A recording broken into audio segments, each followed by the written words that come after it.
Mais il faut être parce que c'est quoi ça mutakanda. Alors on a ça mutakanda. Mais na comment appelle mutakanda. Donc moment où on a comment na kanda c'est quoi na kanda. Na dévoiler le mot c'est quoi ban singa binanga. Na bi ke yubo longo. Mais so longo c'est la gale nanga. Na le bien on le lot d'émission. Nyana nzoto ekosila. Awa bomengwe kominyongo. Komanga imoto ya yambo. Na prochain mobembo ya liwa. Oh ma belle je Ken bonjour gloire Jésus voilà gosenga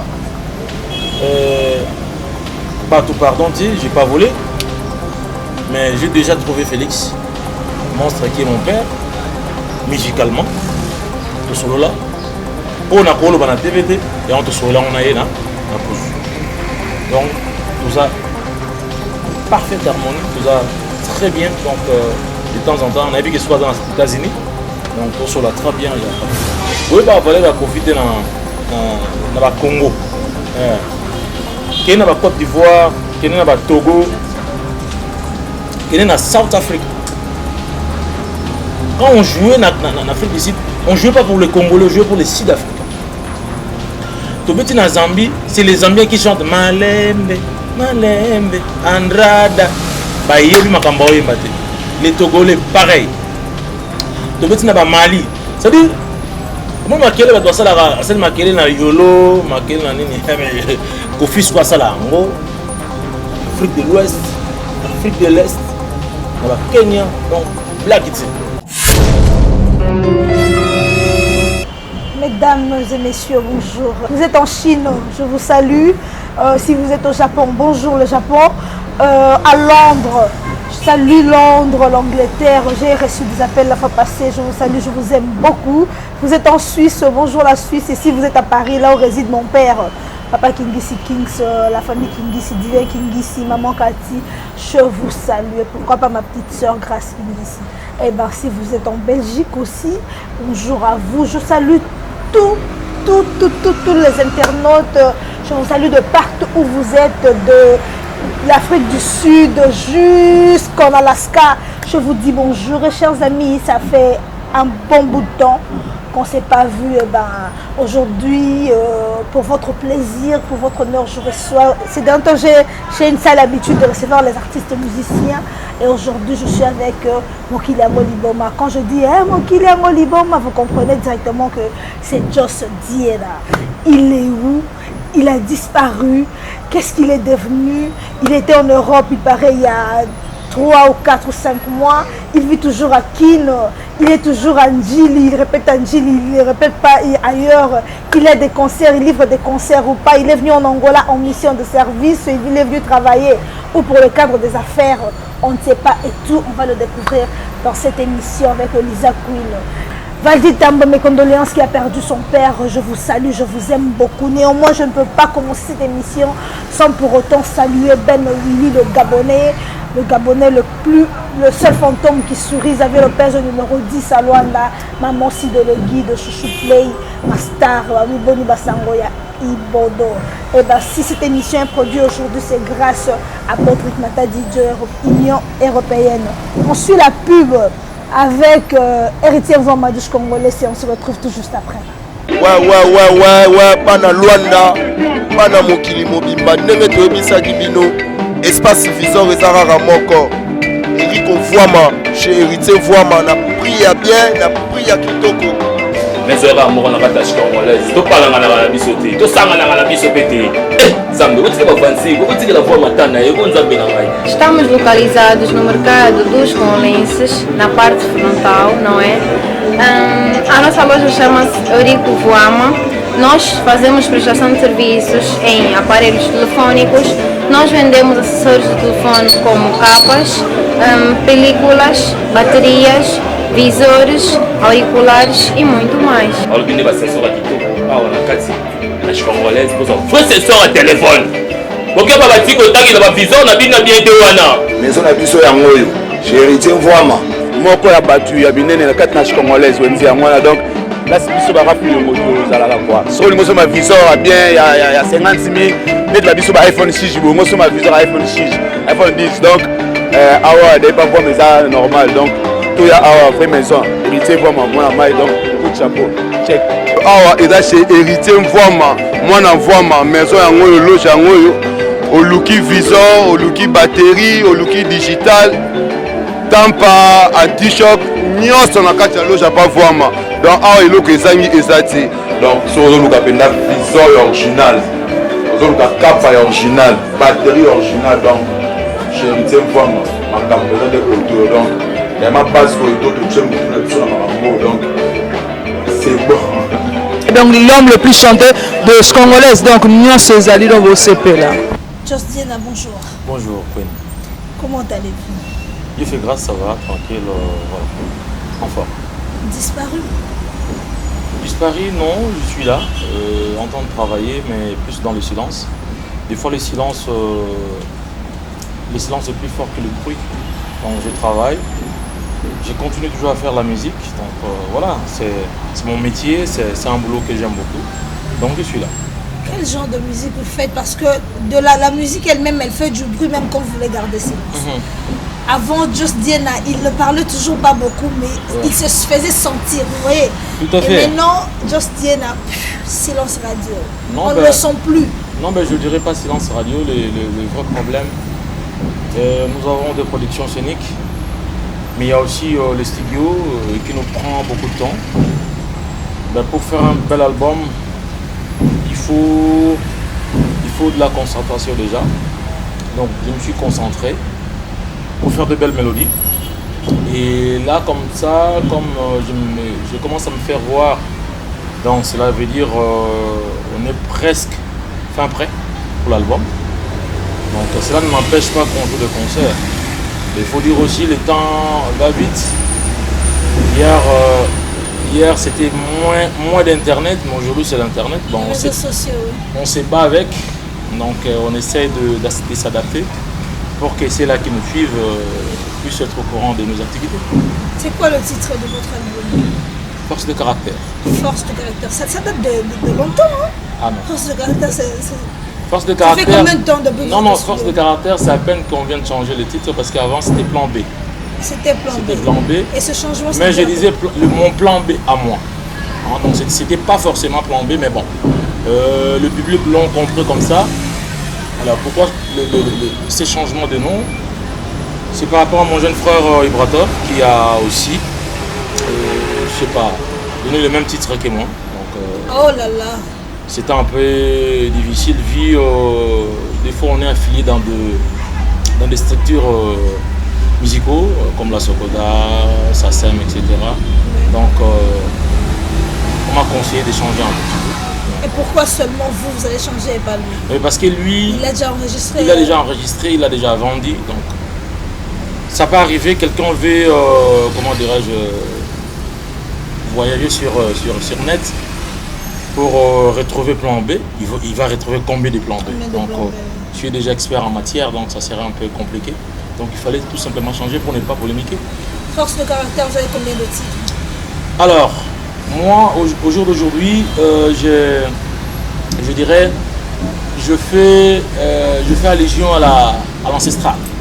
C'est-à-dire hier, nos mamans, et attends, je vais atterrir. Hier, nos mamans, quand ils étaient enceintes, il y avait moins d'échographie comme aujourd'hui. Hein. Donc il n'y avait pas d'échographie. Ah oui, il faut demander. Il n'y avait pas d'échographie, c'est-à-dire, elle est enceinte, elle attend jusqu'à 9 mois, elle donne directement les noms, il dit, moi non communez à Mamboeli, moi non communez à la, je sais pas, Mboyo. Peu importe que l'enfant soit du sexe féminin ou masculin, le nom restera comme ça. Peu importe le nombre des enfants qui va accoucher, donc ça va rester comme ça. Alors moi, c'est un peu de cette manière que je vais comment dirais-je, je vais amener à faire mon disque. Donc pour l'instant, je ne sais pas si je dois dire 5, 4, 3, 2, 10, je ne sais pas. Donc il y a pas mal de demandes. Bon, on a mon problème de paix. Il y a pas mal de demandes, mais sinon, l'album sortira. Peut-être pas en volume, peut-être en chapitre. Chapitre. Chapitre 1. Chapitre 1, chapitre 2, chapitre 3. Voilà. plan B. Le plan B, force de caractère. On ne sait pas encore combien de titres. Et la surprise là-dedans. Quelle sera la différence? Oh, la différence. Par rapport aux autres albums. La différence d'abord c'est moi.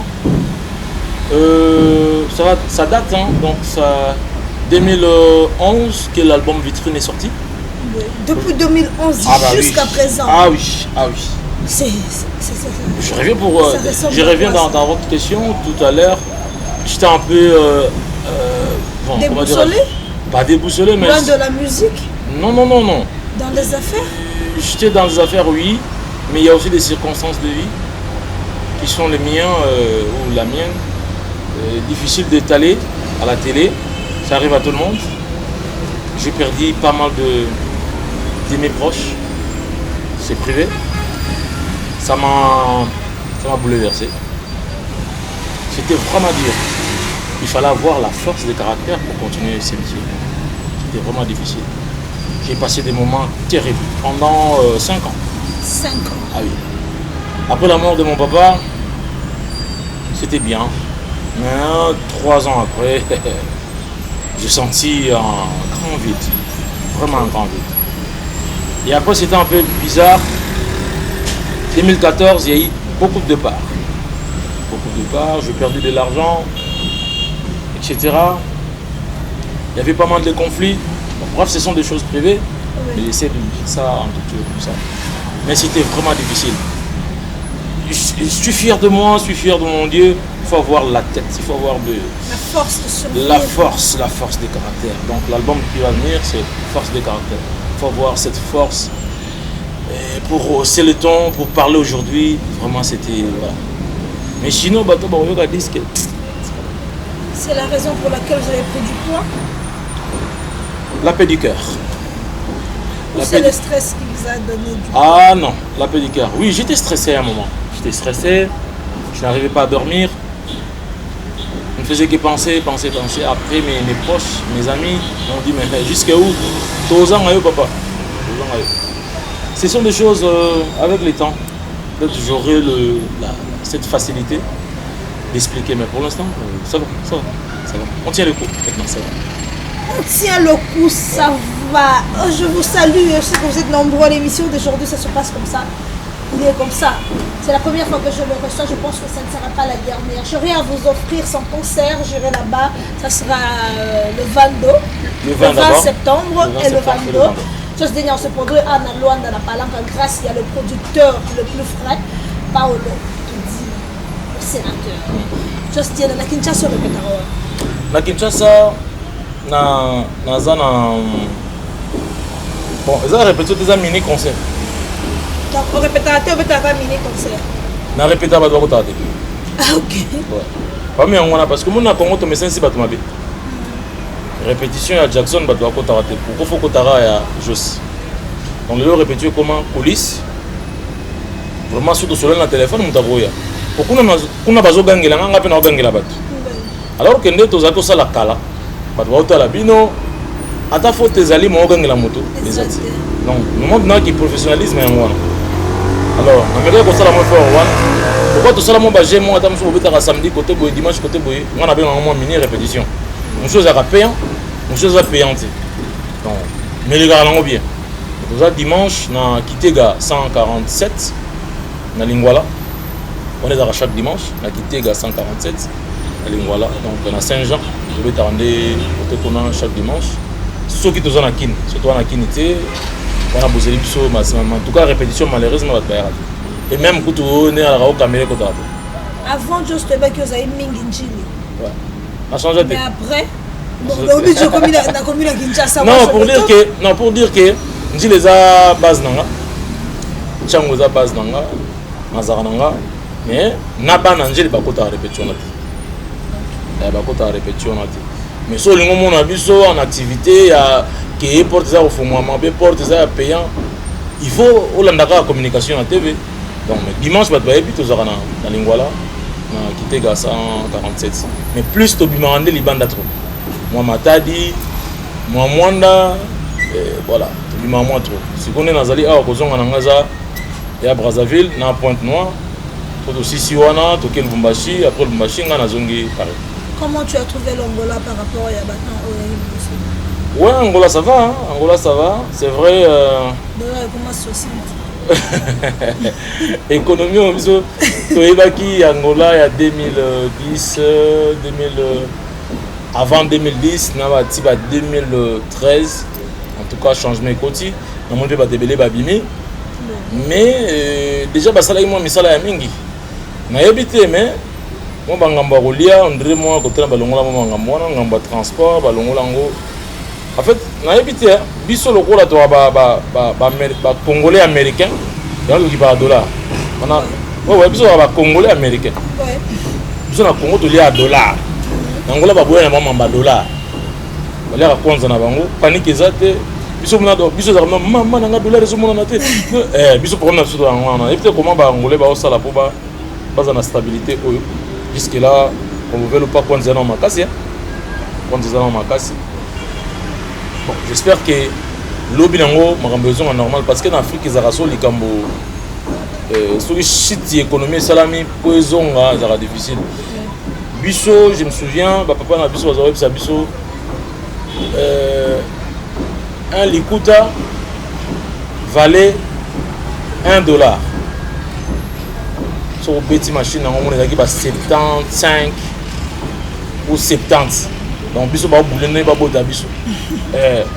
Mais tantôt comme dans les années 80, surtout tam bloqué tam sopa tata moi si OK tam musu c'est pas papa les qui ba biso mboko ekufi. Ouais, déjà 1980. Mboko ekufi kaka. 85 mboko ezokufa. 90. 90. Une année après pillage ça là. Mbali bosuno ka phrase ngona. Moi on a pillage. Et ça ils n'ont pas pillage pas aux on même mis congélateur. Mais tu es pas que tant aux piller tu au mamboka. Ça le problème dans Congo. Des fois tout ça là maramboko Congo là ma casse na copier. So au copier aussi peut-être qu'on copier et ça qu'on égalité. Donc ça que mboka na besoin ngasi. Est-ce que ba bien avant balolo habitant loin ba bien avant Baluande na peut-être que Baluande puis ba na Baluande za ba kino c'est biso ba kino to na mon esprit mon boy non copier quand on a Facebook ba kinois ba on se va ba star danger Salim et Loulou vous comprenez azo bossa naki ba to ba solo na Facebook ba ami virtuel ba mi na hote on fait la ka on ba yate baza ba mino virtuel baza na bomba minoti mais nous sommes comme ça qui Facebook le quoi monde de kotala et beaucoup de personnes vont kotala et aka comme star non vous êtes star te na kata Facebook parce que on prend ba contact ngana ba mi belé na bungisa on na petit bon na Facebook et ça va bien 10 ans après 15 ans après to kutani to sololi to pesa ni ba numéro mais pas tous pas utiliser on mabe on ngaka expliquer ni kino to ça na moi to copier ma mabe à Facebook on a bas et là au moins soir ba mutakaliser la mission on a terme mutakalisation na habité so ba nigérien pe ba sala ndengwana ou bien ba ivoirien attends bolumbu ya moto au talango à l'ozwini c'est ça je dis bien les Quinois pas les Congolais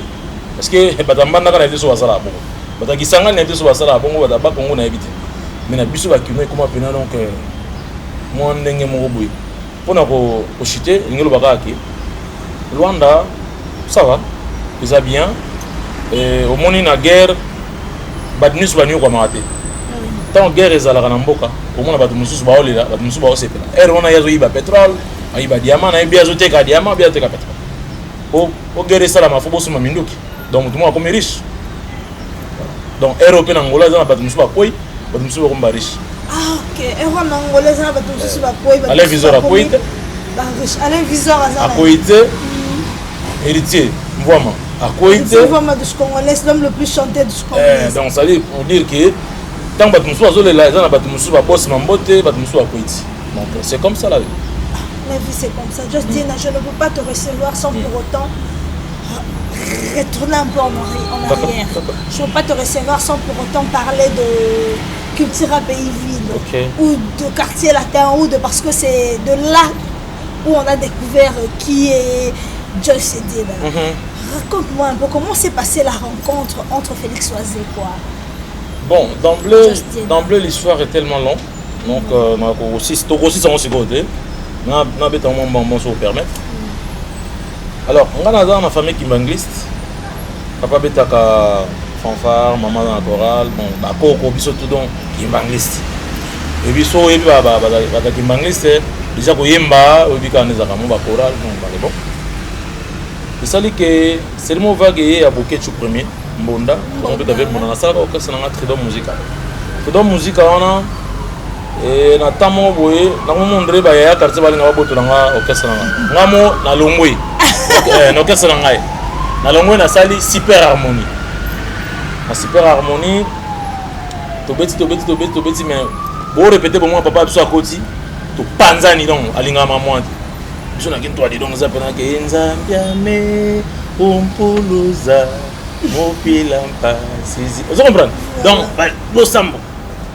Alors, mon papa, il y a pandi bambuna bambuna, on peut y aller dans les cantines. Voilà, c'est cantine. Bouki ango. Il y a toujours hier na chic. Alors, tant que vague il y a wenge mati suko makasi, sinon c'est mon rêve, vous allez jibe, vous allez na moi ruera, moi aller makaba. C'est pour que ça na bisu suko ya. Comme il y a netuba typique. Simba na micro, guitare, comme singa ba corps banin. Kitoko, ko sa orchestre moko info musica ba papi louange, male mambo ba papi louange, ba dadi lobenga na pesa mbote, ndamta na point na e.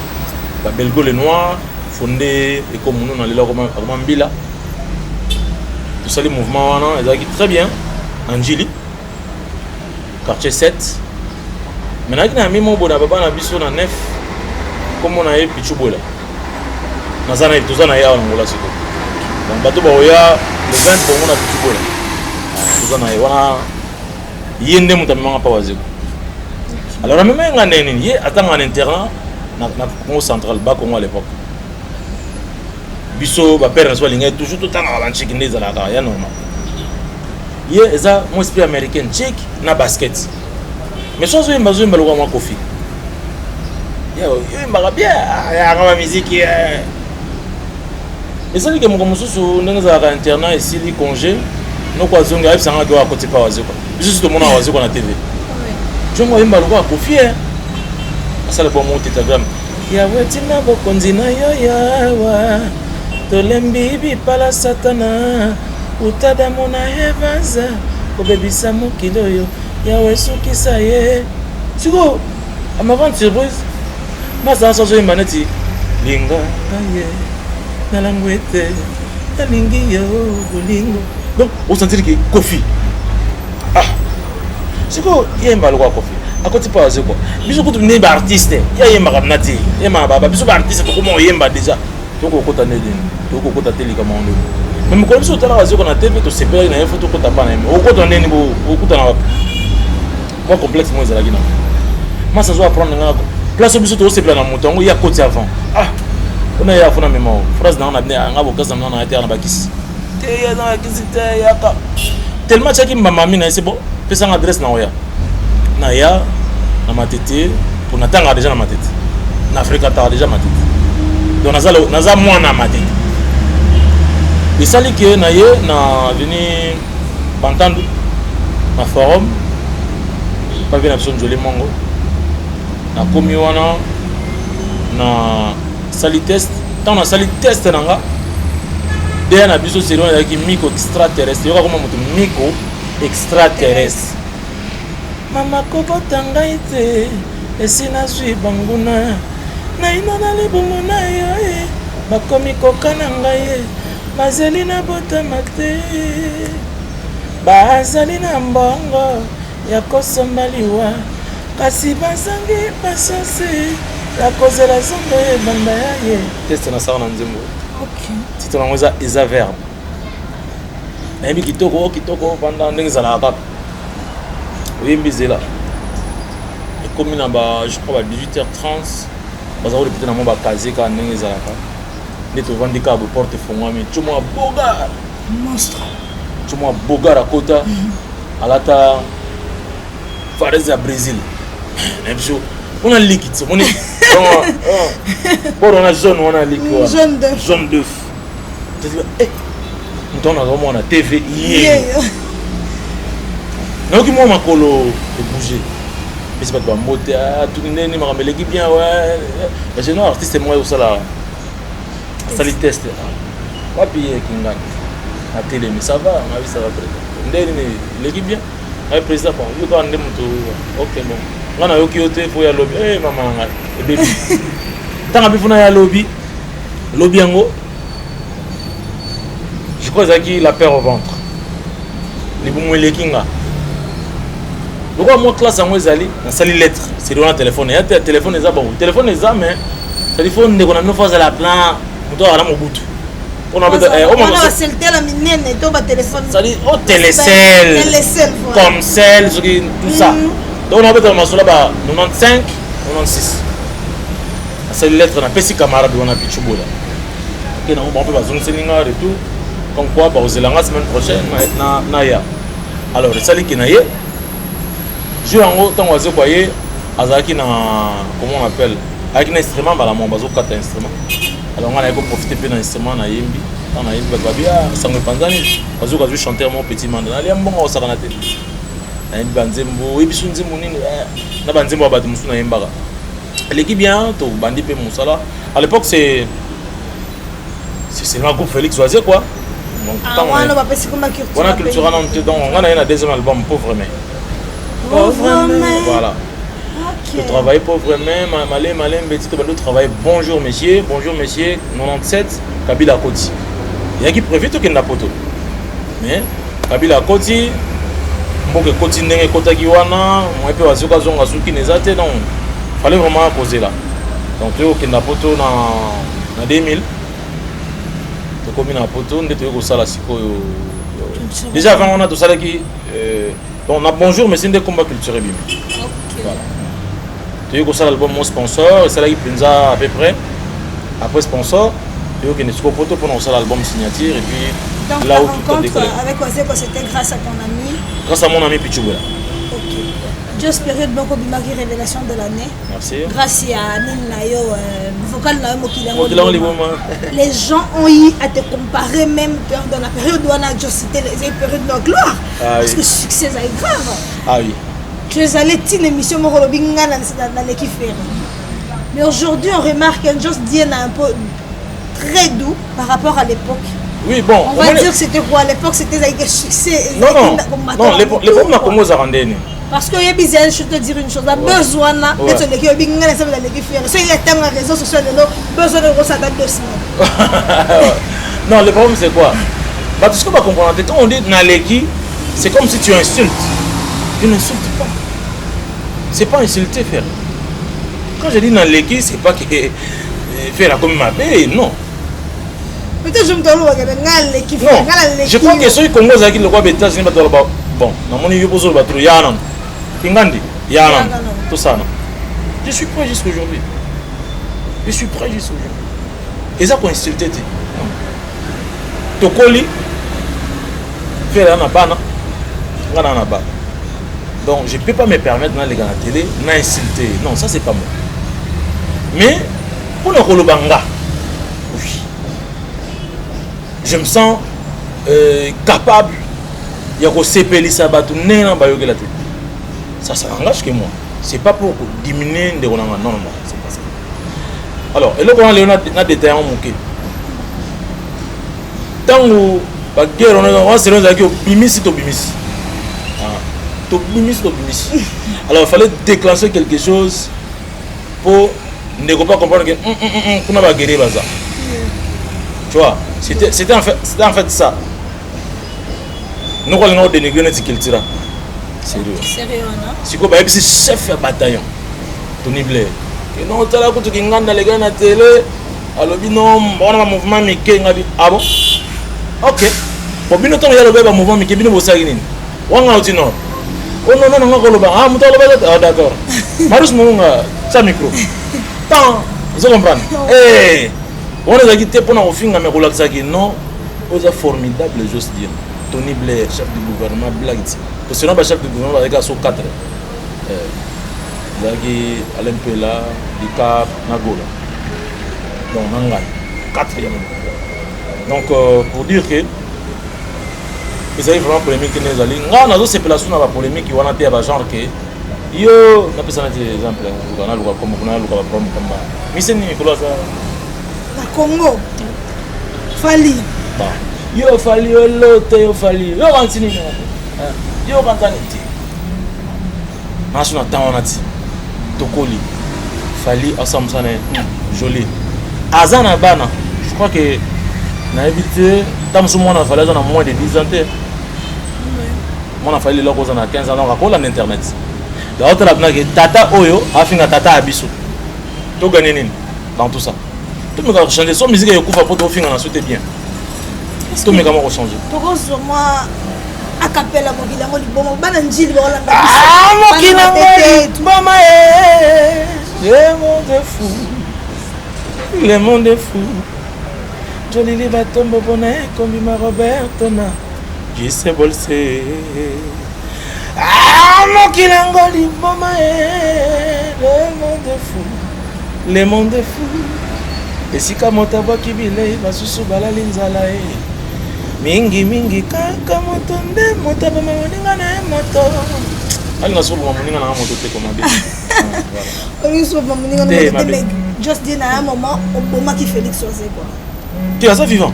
Non. Okufi? Non, au moment qui est moralement. Parce que. Parce que Just Diena, Azali pas Félix Ouzé quoi. Ouais. Tony Blair, là on reposait la confiance de S grave. Et Just Diena a trahi. Just Diena est parti. Est-ce que il y a un problème au Félix Ouzé quoi? Ça la confiance au l'idée. Parmi les problèmes, moi, non, on a courant. Vous êtes courant? Non. Que ma camarade de tombe la peine rancune. Non, même pas. Parce que Félix Ouzé a senti qu'il a perdu. Non. Et c'est quoi Sopi et Kofi à mon avis a gagné pas Zubino ça Zuyo Jesak Chimpo Yazu. Non. Non. Est-ce que Just Diena? Non, Koloba et Sopi c'est trop dire. Non, parce que oui, dans le moment où ils ont eu parce que Félix est allé passer à la télévision aux orchestres Bimba. Mais va tirer la Tony Blair. Et après, c'est Tony Blair qui est parti. Bon. Les Tomo Betango, il est 10 ans déjà, ma solo. Oui, mais les gens s'en souviendront toujours son d'Amoni Just Diena. Si, alors, pour mes amis, au moins, so moto alongwe na ba groupe na Congo ba pesa ka faute na ye ba ba source ali comme te zaka vraiment trahir vraiment ça dit mais j'assume mes choix salam ndenge salam mais culture est toujours parler là. Est-ce que tu peux dire un mot na ba fan ya culture pays ouais donc ça dire na par rapport ya temps wana si tu peux présenter des excuses au koloba la bango non le ko yo monaki que eza parce que tu as fait un choix. Non, en tout cas, je ne peux pas m'excuser parce que c'est un choix à moi. Voilà. C'est un choix à moi, culture Zali. Le choix qui a été considéré comme une trahison, pas ma fan de culture. Oui, parce que dans la ligne, pour détailler, c'était parce que culture Zali toujours n'a. Ça sert à rien pour le bagnos. En dimi n'a charge nos saisons de l'angaï. Mais mon ouvre quand même était dans un maloba robati. Ezaki. Et qui n'a démarche moque belé et salamaki wana ti makambo ya commande. Oui, peut-être dans qui chuchoter na monstre d'amour ne ba to bakanisaka. Mais na pe moto yo azali ko se sacrifier mingi pour la culture pays. Alors mingi. Alors ko longa na culture pays vi d'abord était en AP na vie ko zaka na kanda penati. On a silikara difficilement. Mais tant on a silikara, vraiment on a silikara. Alors, tant on a emporté dans Kanda, dis-toi, on a beaucoup de mamans na yo, beaucoup de mandeko na yo, tout ça. Mais il faut que ça il faut être rapide parce que on a muta Kanda. Alors, on a muta Kanda. Mais na comment on appelle muta Kanda? Donc, au moment où on a combien na Kanda, on a na Kanda. On a dévoilé le mot, on a dit qu'on a 25 ans, on a dit que yuko longo. Mais c'est le mot de la galère. On a levé mon lélo d'émission. mais pour te comme tu place on a le banana bongo dans le bon en télé na yebi que yo pour longo mato longo za ka lengi je ne sais pas est-ce que il devait utiliser ces termes de parole pour que ngala longoate ou il a fait ça exprès prochainement. Je crois qu'il a fait exprès parce qu'il sentait que tu voulais partir. Donc il n'y avait pas de marche pour nos Kanga. Il sentait la trahison. Quand quelqu'un veut trahir, on le laisse libre. Pays ville. Ceux qui bateau bateau la biso yo nganaté bateau bateau la biso. Ils a débat, mais Dieu merci, lelo ngasina ngana gosenga bateau pardon, j'ai pas volé. Mais j'ai déjà trouvé Félix, monstre qui est mon père, musicalement. Tout solo là. On a collé dans TVT et on te solo là on a na cause. Donc tout ça parfaite harmonie, tout ça très bien. Donc de temps en temps on a vu que ce soit dans les États-Unis. Donc tout solo là très bien, il y a pas de... Est-ce que c'est vrai que c'était pour $7 000 que vous étiez parti? Non, c'était OK. 7 non déjà. On s'est donné combien de fois? C'est une valeur, puis le cas est très bien. Valeur en combien, Justin? C'était pas $7 000, c'était $15 000. Non, c'était valeur, c'était bien. Non, mais là, il y a un quartier latin, puis il y a oui, mais Batali Justin à un niveau, non, on doit le corrompre avec combien? Non, on m'a pas corrompu. Parce que quand c'était avec des mots doux. Bon, corruption ezali. Oui, il y a corruption morale ezali. Que ici moi je veux faire ça comme le bon tu fais ça, moi je te propose ceci. Non, tu c'est la peu ba faire mon makambo. Tu c'est la makambo des gens que tout non, c'était pas ça. Quand je dis le choix, je l'ai choisi. Na ba été, na mes expériences au pena beta na carte là. Il n'avait pas mon numéro, je sais pas. À quoi il mais il n'avait pas mon numéro. Je l'ai appelé et puis il m'a appelé. Et pourquoi seulement avoir fait le choix à quartier latin par... Oui, c'est un grand groupe. C'est un grand groupe. Un grand groupe qui était... Et un groupe vous savez, la tension. Qui n'était pas ni un groupe qui dans un groupe vous savez problème. Bon, il y a des tensions superficielles, je sais pas. Tu as fait le choix d'aller dans le groupe fictif. Il y a des tensions fictives. Il y a des tensions fictives. Éviter son rôle et attention monsieur il y a des talents attention zali attention zali tu vas payer qui comment on a tension comment attention tout ça la polémique de l'Union quartier latin groupe c'est un grand groupe et marqué tant na Congo et puis ici star Yamakasi na Congo oui valer la profiter na ba Congo qui est dans la Côte d'Ivoire, qui est dans le Togo, qui est dans South Africa. Quand on jouait en Afrique du Sud, on ne jouait pas pour les Congolais, on jouait pour les Sud-Africains.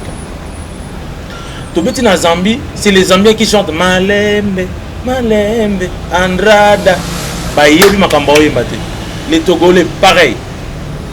En Mali, c'est-à-dire, moi makele ba dosa la celle makele na yolo makele na nini kofi soit ça là ngo Afrique de l'Ouest, Afrique de l'Est, na ba Kenya donc black it à cause de la zone centre terre à cause de ma benaye mais voilà.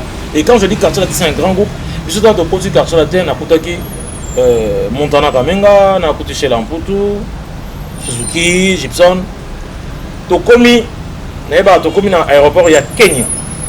Place na Congo que tu es un musicien, un chanteur, un Montana, un commun étoile. Les gens venaient, on a profité de la Montana, Mister Montana, là je vois photo, Montana je suis sali. Pour dire que avec un grand groupe, avec un souci comme on a ça. Et Vimba, vous comprenez? Suzuki nous n'en parlons pas. Suzuki va pas l'andai. Ce que nandanga bakini tango wana Suzuki nanga yebika Suzuki nanga Rwanda Montana nanga nakini Rwanda que gaz mais bon comme côté mon bon que match me baluka donc pas chéri et ba tonto ba landa ne bango pour dire que bino visibilité ça ok. Et ça pour finir pardon internautes et ça pour finir car c'est un grand groupe visibilité ils ont ma casse. On fait un show et ils ont amené moi les lopes culturels et comment on niveau on est comme c'est bien. Espérons que ça va continuer. Qu'est-ce que le quartier La Tête t'a apporté? Ah, il m'a apporté la rumba congolaise. Kotinga sur na makila des fois. Kotinga façon il y a au moins la musique yango place au sous sa montute place yo première réflexion na yo pour utiliser yango na maïla la musique. Donc c'est ça. Avant Just tu t'es comparé na Congo Bazaïka. Tu t'es comparé à Fali, à Ferré. Oui. Et ça qui la culture Just Diena. D'accord. Fali, okay. Ferré, je sais pas moi qui encore Afande, voilà. Vous avez 4. Fali, Ferré, Afande, Just Diena. Et qu'est-ce qui s'est passé? Balamoko, Just Diena, waouh, yoga dans Stéphanie na Ferré batikali, musicalement parlant, batiki bino musika. Batiki sona nan. Batiki na borompe la musika. Ah, Alain. Et après bana mususu ko ba ina calcul ba congolais te ba yé ba déplique ba Fabregas ba Mundibu to ngoni utlela ba gaz mawete ba yé Innocent Balumbe. Est-ce que tu regrettes pas le choix d'aller dans le quartier La Tête? Peut-être que ceux qui vont plus na culture pays ville que on va ba lobby ouais ça allait être mieux. Tu regrettes pas ce choix là? Même pas. Après juste non un mot dans la culture combien d'années? Je n'ai vu personne, il n'y a personne. Ah d'accord. Ok. Tilelo. Il y a mélomane, supporter, fanatique, il y a juste Bazali. Oui. Et le gros lobby, Bazali on a peut-être dans moto. Et tu as aussi là. Le budget c'est assassinat Vina et Moko. Assassinat carrière. Loin de là. Loin de là.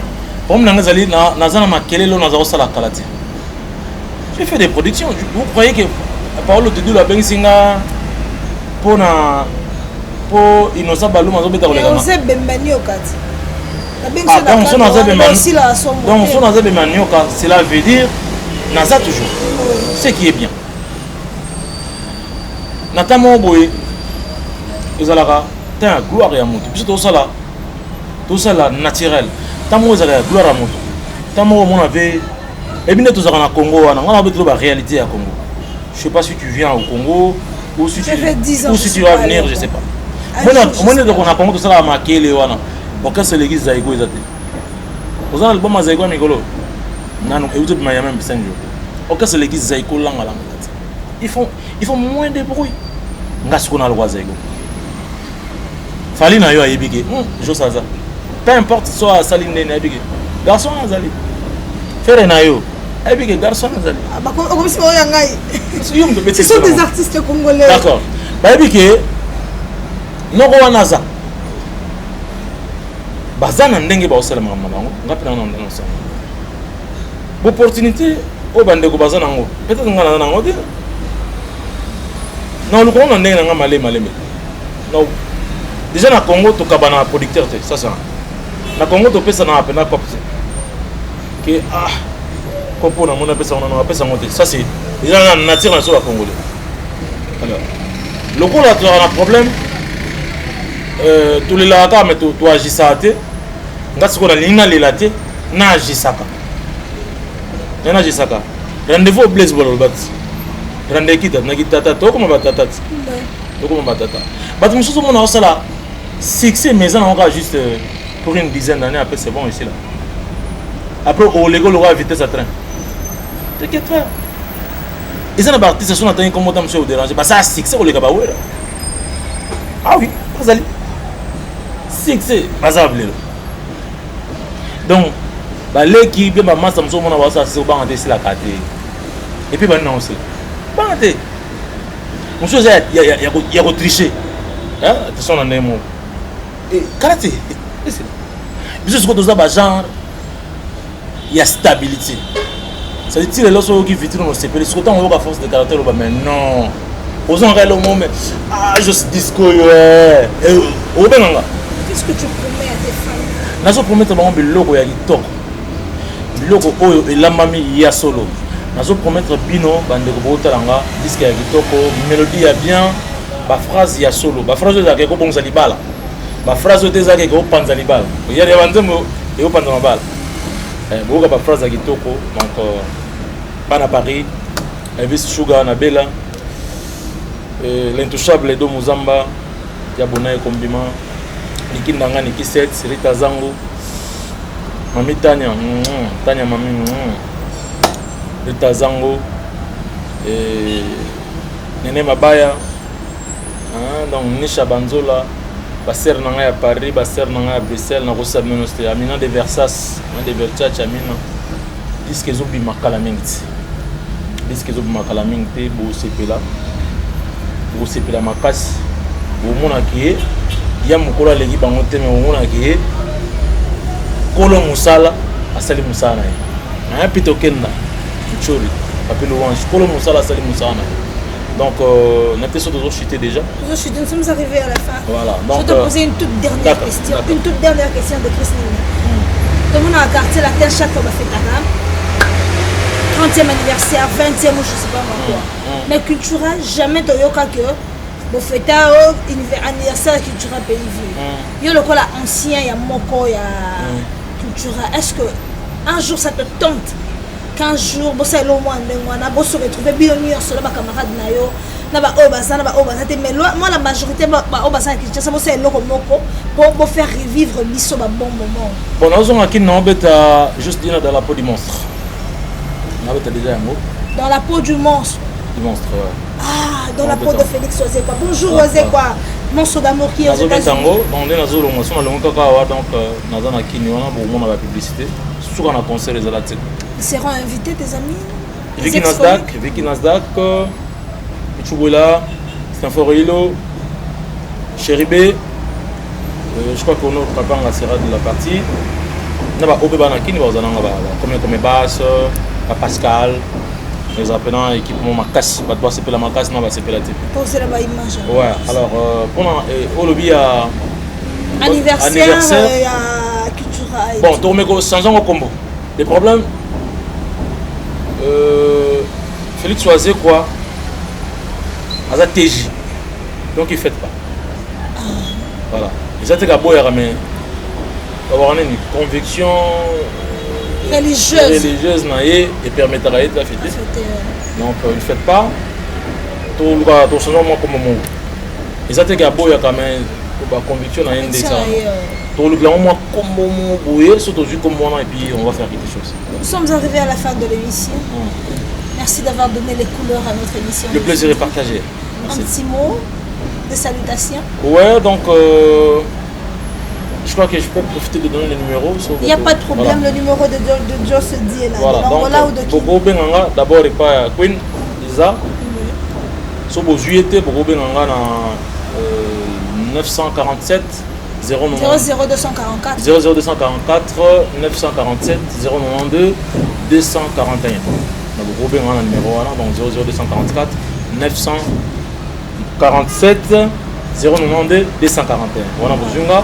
Nandenga Kini Bogobe on a 00243 999 10701 00243 999 10701 WhatsApp etc. Beaucoup jonga pour sur la biso ndenge longo bani donc ngozon akini na obeta juste dit na on nous repère nae après na silisi na tikalika na 3 chansons donc dans Rumba Moko et puis 2 chansons dansantes et puis pour Ebimi dans le système Robima na ebi que vous s'appelle ça batu ebele vous s'appelle ça nous était un bon phénomène keta vous s'appelle ça ya Dada Nzolana vous s'appelle ça Paolo Tudilu vous s'appelle ça Bazé Belé Xavier Lopez hein 10 match vous s'appelle ça bao tu balinganga pena ko balinganga vous s'appelle ça batoto balinganga ke ndoko za na course wana.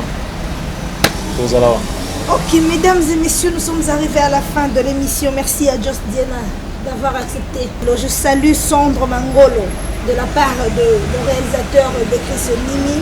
Je salue Héritier Vamadouche Congolaise. Je n'oublie pas de saluer Héritier Watanabe qui fête son anniversaire demain, le 13 à Paris. Continuité anniversaire Maye, Mion Jimmy Delon. Toza Kozela avec impatience. Soit Béré Rouge, le Molicho, Alvejo Talapulga, Binonion, son président Desi Kabouchkorp, Mandela Weston. Je vous salue. Ah, président Desi, vraiment. Président Desi. Diego Bateri. Diego Bateri. Dans les boules. C'est Didi Finzoni, Espoir Ngoma Yonzika, Tonto Lututua. C'est le Moulopoué. Pamela Mayala. Vous avez belé, donc Oliboda. Vous avez belé, en tout cas. Aussi Dibaya Kinshasa, bonjour, bon séjour. Yvette Kalombo, ma copine. Armik Falay, je te salue. Je salue Davina Télémine qui me suit à partir de l'Europe. Vraiment, Bernice Odiakur, Chikolifé to Life, pas la nuance sur la Turquie. Labino nazoya Turquie nazoya bena Turquie nazala wana na Istanbul nazala wana décembre wana nazala wana na Istanbul mais rendez-vous est le 20 oh donc ça dit vendredi le 20 septembre na Junior le 22 na Campo Zaba on dit moi papa oui marambala na ma pe mais moi vraiment na tira vendredi attends-moi capella non imani mawako bato ya se après toi kimia na ngai nzoto ekosila awa bomengo ekomi nyongoro koma ngai moto ya yambo na prochain mobembo ya liwa po mabele nde yebioro koboma nzoto ya moto koleka mitema ya bato DJ Marqueur, DJ Labisso bainako bato ya nse vendredi quoi attends-moi 3 quoi attends-moi 3 biloko a fait beaucoup vraiment salut on se dit au revoir ciao